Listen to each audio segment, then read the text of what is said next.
বিসমিল্লাহির রহমানির রহিম। আসসালামু আলাইকুম।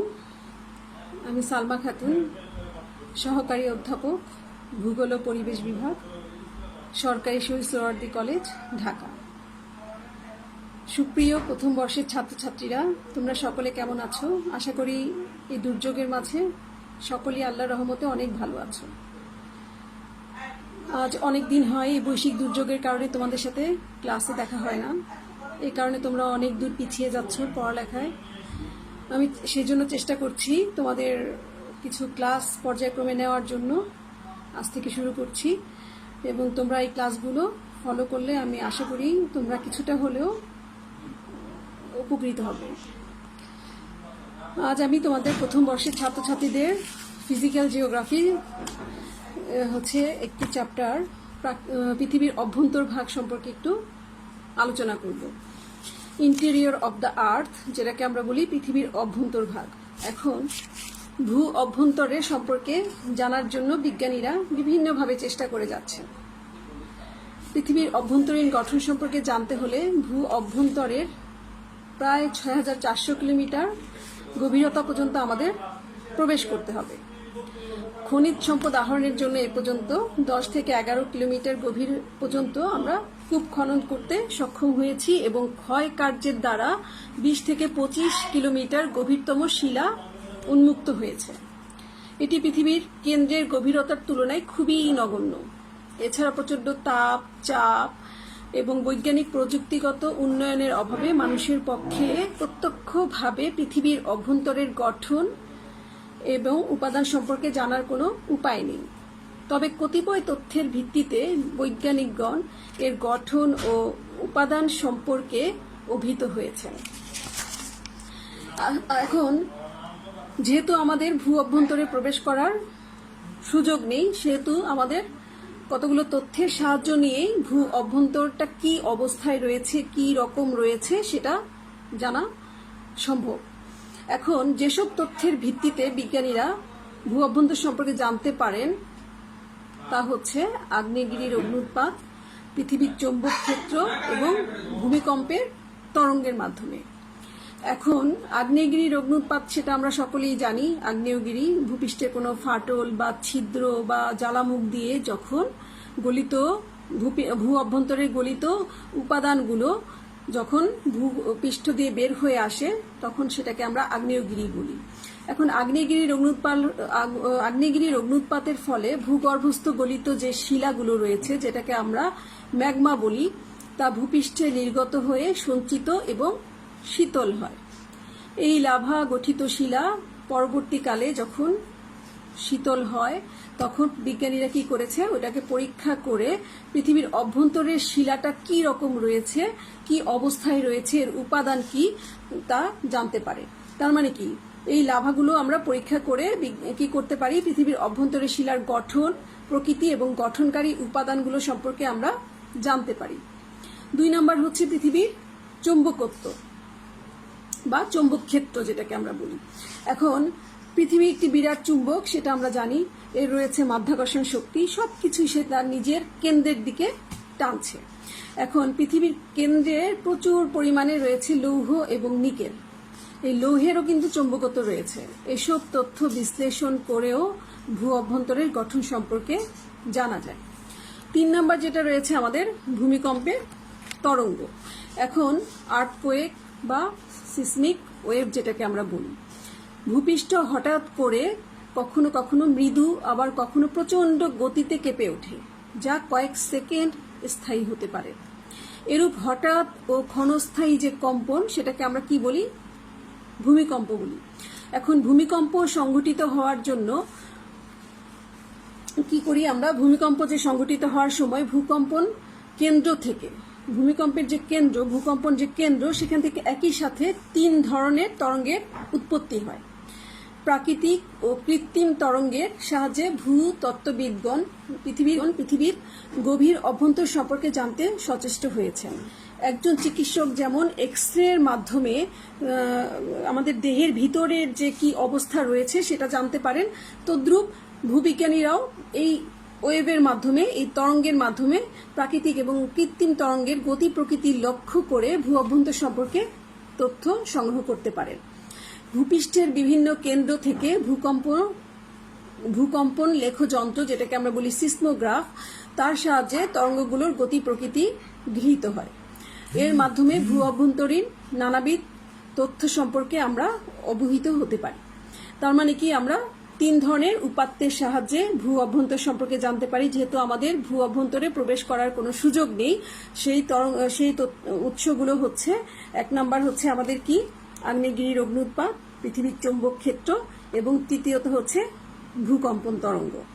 এখন ভূকম্পের তরঙ্গের আবার কিছু শ্রেণী বিভাগ রয়েছে। প্রথমটি হচ্ছে আমাদের ভূকম্পের তরঙ্গের যে শ্রেণী বিভাগ, সেগুলো আমি বলছি। যে প্রাথমিক বা দ্রাঘিমা তরঙ্গ, যেটাকে আমরা পি তরঙ্গ বা প্রাইমারি ওয়েভ বলি। দ্বিতীয়ত হচ্ছে আড়াআড়ি তরঙ্গ বা ঝাঁকুনি তরঙ্গ বা সেকেন্ডারি ওয়েভ। তৃতীয়ত হচ্ছে পৃষ্ঠ তরঙ্গ বা লং টাইম ওয়ার্কস বা এল ওয়েভ, যেটাকে আমরা বলে থাকি।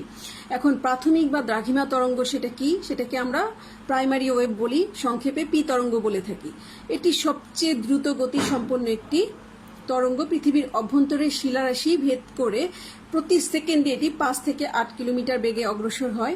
এটি তরল অপেক্ষা কঠিন বস্তুর মধ্য দিয়ে অধিক দ্রুত বেগে চলতে পারে, কিন্তু অন্তঃস্থ তরলের মধ্য দিয়ে যখন অগ্রসর হওয়ার সময় এর গতিবেগ অনেকটা শিথিল হয়ে পড়ে। এটি শিলা থেকে সাগর বা হ্রদের পানি অথবা বায়ুমণ্ডলেও প্রবেশ করতে পারে। তার মানে কি, প্রাথমিক তরঙ্গটা কি করে, আমাদের বায়ুমণ্ডল, শিলামণ্ডল, বায়ুমণ্ডল 3 জায়গায় প্রবেশ করতে পারে। আর কঠিন পদার্থের মধ্য দিয়ে দ্রুত বেগে যেতে পারে। যখন তরলের কাছাকাছি আসে বা তরল পদার্থের মধ্য দিয়ে প্রবাহিত হয়, তখন এর গতি কিছুটা শিথিল হয়ে পড়ে। দ্বিতীয়ত আমরা যে জিনিসটার কথা বলেছি, যে তরঙ্গটার কথা বলেছি, সেটা হচ্ছে আড়াআড়ি তরঙ্গ বা ঝাঁকুনি তরঙ্গ, বা আমরা এটাকে বলি এস তরঙ্গ। এখন সেটি কি, এটি সমকোণে প্রবাহিত হয় বলে বেশি দূর বা দ্রুত গতিতে যেতে পারে না। এটি প্রতি সেকেন্ডে এই তরঙ্গটি 3 থেকে 5 কিলোমিটার বেগে অগ্রসর হয়। এটি কেবলমাত্র তরল বা গ্যাসীয় পদার্থের মধ্য দিয়ে অগ্রসর হতে পারে, কঠিন পদার্থের মধ্যে দিয়ে এটি প্রবেশ করতে পারে না। তাহলে আমরা দেখলাম যে এস তরঙ্গটা কি, এস তরঙ্গটা হচ্ছে আমাদের পি তরঙ্গের চেয়ে এটা এস তরঙ্গটা কিছুটা ধীর গতিতে প্রবাহিত হয়। প্রতি সেকেন্ডে এর গতিবেগ কিছুটা কম, 3 থেকে 5 কিলোমিটার বেগে এটি অগ্রসর হয়। কেবলমাত্র তরল পদার্থের মধ্যে দিয়ে বা বায়বীয় পদার্থের বা গ্যাসীয় পদার্থের মধ্যে দিয়ে এটি প্রবেশ করতে পারে, কঠিন বস্তু বা কঠিন পদার্থের মধ্যে দিয়ে এটি প্রবেশ করতে পারে না। 3 নম্বর হচ্ছে আমাদের পৃষ্ঠ তরঙ্গ বা লং টাইম ওয়ার্কস বা এল ওয়েভ। এটি সবচেয়ে কম গতিসম্পন্ন তরঙ্গটি হচ্ছে আমাদের এল তরঙ্গ। এটি প্রতি সেকেন্ডে 3 থেকে 4 কিলোমিটার বেগে অগ্রসর হয়। এর গতিবেগ দীর্ঘ সময় ধরে অতিক্রম করে বলে একে আমরা লং টাইম ওয়ার্কস বা এল তরঙ্গ বলে থাকি। এটি অশ্বমণ্ডল এবং বায়ুমণ্ডলের মধ্যে সীমারেখা সৃষ্টি করে। এটি কেবলমাত্র পৃথিবীর উপরিভাগ দিয়ে শিলামণ্ডলের সাথে ক্ষুদ্র কোণে প্রবাহিত হয়। এই তরঙ্গ দৈর্ঘ্যের পরিমাণ সবচেয়ে বেশি থাকে। তবে ভূকম্পের ফলে ভূপ্রকৃতিতে যে ক্ষতিকর ঘটনাগুলো ঘটে, সেটা এই এল তরঙ্গের জন্যই ঘটে থাকে। আর ভূমিকম্প লিখ যন্ত্র, যেটার নাম আমরা বলেছি সিসমোগ্রাফ, এটা তোমরা মনে রাখবে।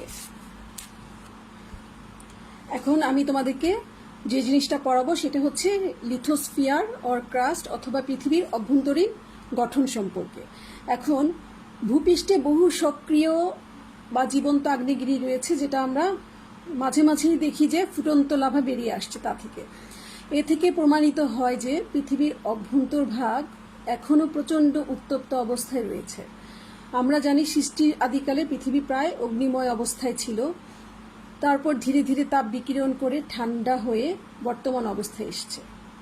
পৃষ্ঠদেশ ঠান্ডা হয়ে জমাট বাঁধলেও পৃথিবীর ভেতরটা কিন্তু এখনও প্রচণ্ড উত্তপ্ত এবং প্রায় অগ্নিময় অবস্থায় আছে। ফুটন্ত দুধ ঠান্ডা করলে দুধের ওপরে যেমন পুরো একটা স্বর পড়ে এবং তলায় যে দুধটুকু থাকে তা যেমন গরম থাকে, তেমনি পৃথিবীর গায়েও স্বরের মতো শুধু একটি শক্ত আবরণের সৃষ্টি হয়েছে। আর এর নিচে রয়েছে পৃথিবী। পৃথিবী যখন উত্তপ্ত তরল অবস্থায় ছিল, তখন স্বাভাবিক নিয়মেই পৃথিবীর গঠনকারী উপাদানের মধ্যে ভার বা ওজন অনুসারে স্থান বিনিময় হয়। ভারী যে কণাগুলো ছিল সেগুলো বেশি মাধ্যাকর্ষণের জন্য পৃথিবীর কেন্দ্রে গিয়ে জমা হয়, যেমন লোহা এবং নিকেল। আর অ্যালুমিনিয়াম, সিলিকা প্রভৃতি যে হালকা উপাদানগুলো ক্রমশ ওপরের দিকে ভেসে ওঠে। এজন্যই উপাদানগুলো ভূত্বক থেকে ক্রমশ কেন্দ্রের দিকে বিভিন্ন পদার্থের ঘনত্ব বেড়ে যায় এবং পৃথিবীর ভাগ পেঁয়াজের খোসার মতো 3টি স্তরে গঠিত হয়েছে। সেগুলো কি? একটা হচ্ছে ভূত্বক বা অশ্বমণ্ডল, 2 নম্বর হচ্ছে গুরুমণ্ডল, আর 3 নম্বর হচ্ছে আমাদের কেন্দ্রমণ্ডল। এই 3টা মণ্ডলের সমন্বয়ে আমাদের পৃথিবীর ভাগ বা পুরো পৃথিবীটাই গঠিত হয়েছে। তাহলে কি কি জিনিস পেলাম? 3টা স্তর কি কি? একটা হচ্ছে অশ্বমণ্ডল বা ভূত্বক, 2 নম্বর হচ্ছে আমাদের গুরুমণ্ডল, আর একটা হচ্ছে আমাদের কেন্দ্রমণ্ডল। এখন আমরা অশ্বমণ্ডল বা ভূত্বক সম্পর্কে একটু জানব। ভূত্বক কি? এখন ভূত্বক আমরা সবাই জানি, আমরা মানুষ হচ্ছে ঘর বাড়ি, রাস্তাঘাট, গাছপালা যা কিছু পৃথিবীর উপরে রয়েছে তা কিন্তু ভূত্বকের উপরেই রয়েছে। এখন ভূত্বক কি? পৃথিবীর উপরিভাগের যে শক্ত আবরণ, যে পাতলা আবরণ, যে শিলাস্তর শামুকের খোলার মতো পৃথিবীকে ঘিরে আছে, তাকে বলে ভূত্বক। এখন শিলা দিয়ে গঠিত বলে ভূত্বকের আরেক নাম হয়েছে অশ্বমণ্ডল। অশ্ব মানে হচ্ছে শিলা, এজন্য একে শিলামণ্ডলও বলা হয়ে থাকে। এখন সবার উপরে থাকার জন্য একমাত্র পৃথিবীর এই অংশটি ঠান্ডা হয়ে জমাট বেঁধে কঠিন শিলায় গঠিত হয়েছে। তাই ভূত্বকের ঠিক নিচেই রয়েছে উত্তপ্ত গলিত পৃথিবী, যাকে বলে ম্যান্টল বা গুরুমণ্ডল, এবং এর নিচে রয়েছে কেন্দ্রমণ্ডল। এখন তাপ বিকিরণ করে জমাট বাঁধার সময় ভূত্বক কিছুটা কি হয়? কুঁচকে যায়, এবং এই কোঁচকানো ভূত্বকের কিছু নিচু অংশগুলোতে পানি জমে সৃষ্টি হয়েছে বায়ুমণ্ডল, যেটাকে বায়ুমণ্ডল বলতে আমরা বুঝি সাগর, মহাসাগর এগুলোকে। আর উঁচু এলাকাগুলোতে কি হয়েছে? স্থলভাগ গঠন করেছে। এখন আমরা পড়ব অশ্বমণ্ডল বা ভূত্বক বা লিথোস্ফিয়ার। অশ্বমণ্ডলকে আমরা লিথোস্ফিয়ারও বলে থাকি, কারণ লিথোস শব্দের অর্থ হচ্ছে শিলা, এর জন্য একে শিলামণ্ডল বা অশ্বমণ্ডল আমরা বলতে পারি। এটি ভূ অভ্যন্তরের সবচেয়ে উপরের স্তর। এই স্তরটি 40 কিলোমিটার পুরু হলেও মহাদেশের নিচে এর পুরুত্ব সবচেয়ে বেশি, 35 কিলোমিটার, আর সমুদ্রের তলদেশে এর পুরুত্ব সবচেয়ে কম, 5 কিলোমিটার। অশ্বমণ্ডল পৃথিবীর প্রকৃত বহিরাবরণ। এখানে নিচ থেকে উপরের দিকে ক্রমশ ভারী থেকে হালকা শিলা গঠিত হয়েছে। স্তরের বৈশিষ্ট্যগুলো হচ্ছে aluminium, silica, magnesium, quartz, feldspar, granite প্রভৃতি হালকা উপাদানে এটি গঠিত। সব জায়গায় এর গভীরতা সমান নয়। স্থলভাগে 10 থেকে 70 কিলোমিটার গড়ে এবং মহাসাগরের নিচে মাত্র 6 কিলোমিটার গভীর। আপেক্ষিক গুরুত্ব এটির গড়ে প্রায় 2 থেকে 3, অর্থাৎ পানির চেয়ে 2 থেকে 3 গুণ ভারী। তারপরে ঘনত্বের চাপ যদি ভূত্বকের বলি, তাহলে স্থলভাগে প্রতি ঘনমিটারে 2700 কিলোগ্রাম এবং মহাসাগরীয় ভূত্বকে 3000 কিলোগ্রাম। তাপমাত্রা গুরুমণ্ডল ও কেন্দ্রমণ্ডলের তুলনায় তাপমাত্রা কিছুটা কম, যেহেতু এটি বাহিরে রয়েছে। অশ্বমণ্ডলের নিচের দিকে প্রতি কিলোমিটারে 30 ডিগ্রি সেলসিয়াস তাপমাত্রা বৃদ্ধি পায়। সেই হিসাবে 30 কিলোমিটার গভীরতায় তাপমাত্রা 80 ডিগ্রি সেলসিয়াস। তারপর শিলা স্তর যদি বলি ভূত্বকের, এই স্তরে 3 ধরনের শিলা স্তর রয়েছে। একটা হচ্ছে আগ্নেয় শিলা স্তর, দ্বিতীয়টি হচ্ছে পাললিক শিলা স্তর এবং তৃতীয়টি হচ্ছে রূপান্তরিত শিলা স্তর। অশ্বমণ্ডলের শিলা স্তরকে আবার দুটো ভাগে আমরা ভাগ করতে পারি, সেটা হচ্ছে একটা সিয়াল আর একটা হচ্ছে সীমা। সিয়ালটা হচ্ছে স্থলভাগের শিলা স্তর, যেটাকে আমরা বলি ভূত্বকের একেবারে উপরের যে স্তর। এখানে সিলিকা এবং অ্যালুমিনিয়ামের পরিমাণ অনেক বেশি থাকায় সিলিকার SI এবং অ্যালুমিনিয়ামের AL যুক্ত হয়ে এটার নাম হয়েছে সিয়াল, তাই একে সিয়াল স্তরও আমরা বলে থাকি। গ্রানাইট জাতীয় শিলা, আগ্নেয় শিলা এখানে অনেক বেশি দেখা যায়। আর ভারী শিলা স্তর বা সীমা যেটাকে আমরা বলছি, সেটা ভূত্বকের নিচে অর্থাৎ মহাসাগরের তলদেশে আমরা এই ধরনের শিলা দেখতে পাই। এটি সিলিকা ও ম্যাগনেসিয়ামের পরিমাণ অনেক বেশি থাকার কারণে সিলিকার SI এবং ম্যাগনেসিয়ামের MA যুক্ত হয়ে এটির নাম হয়েছে সীমা। এটি অপেক্ষাকৃত ভারী শিলা, তাই এর নাম হয়েছে সীমা, এবং এর মধ্যে গাঢ় রঙের ব্যাসল্ট শিলা আমরা দেখতে পাই। তার মানে আমরা আজকে কি শিখতে পারলাম?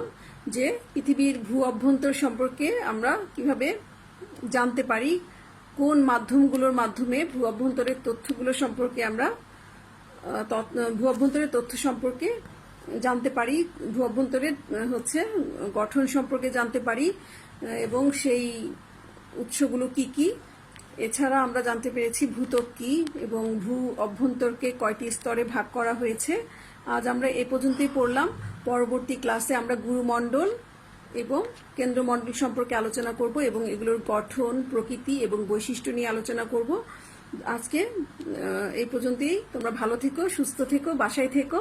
ধন্যবাদ সবাইকে।